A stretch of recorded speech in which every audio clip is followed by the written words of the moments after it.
జై శ్రీకృష్ణ.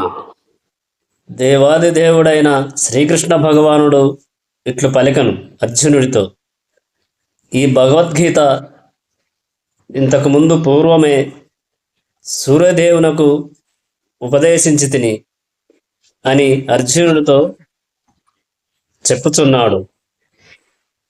ఓ అర్జున, ఈ నాశనము లేని యోగ శాస్త్రమును నేను వివస్వానునకు అనగా సూర్యదేవునకు ఉపదేశించి తిని.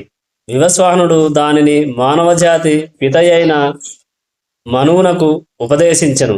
మనువు దానిని ఇక్ష్వాకు రాజునకు ఉపదేశించెను అని శ్రీకృష్ణుడు చెప్పగా, ఈ దివ్య జ్ఞానము ఈ విధముగా గురు శిష్య పరంపరాక్రమమున గ్రహింపబడినది. రాజర్షులు దానిని ఆ విధముగా అవగతం చేసుకున్నది. కానీ కాలక్రమమున ఆ పరంపర విచ్ఛిన్నమగుట వలన ఆ శాస్త్రము నశించినట్లుగా కనిపించుచున్నది. నీవు నా భక్తుడవు మరియు మిత్రుడవు కావున ఈ శాస్త్రము అనగా భగవద్గీత నీకు ఉపదేశించుచున్నాను.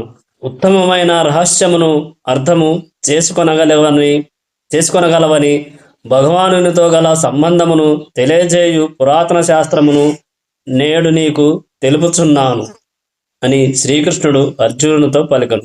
అర్జునుడు ఇట్లు పలికను, సూర్యదేవుడైన వివస్వానుడు జన్మచే నీ కంటెను పూర్వుడు. అట్టి ఎడ ఆదిలో నీవి శాస్త్రమును అతనికి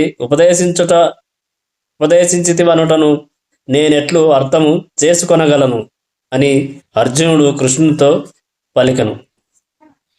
అప్పుడు శ్రీకృష్ణ భగవానుడు ఇట్లు పలికను, ఓ పరంపరా, నీకును మరియు నాకును పలు జన్మలు గడిచినవి. అవన్నీయును నాకు జ్ఞప్తి ఎందున్నవి. కానీ నీవు వానిని జ్ఞప్తించు కొనగజాలవు అని శ్రీకృష్ణుడు అర్జునుడితో పలికను. పుట్టుకలేని వాడైనను నా దివ్య దేహమునెన్నడును నశింపనిదైనను, సకల జీవులకు ఈశ్వరుడైనను ఆది అయినను దివ్య స్వరూపముతో నేను ప్రతి యుగమునందు నా అంతరంగిక శక్తిచే అవతరించుచుందును అని శ్రీకృష్ణుడు అర్జునునితో తెలిపాను. జై శ్రీరామ్.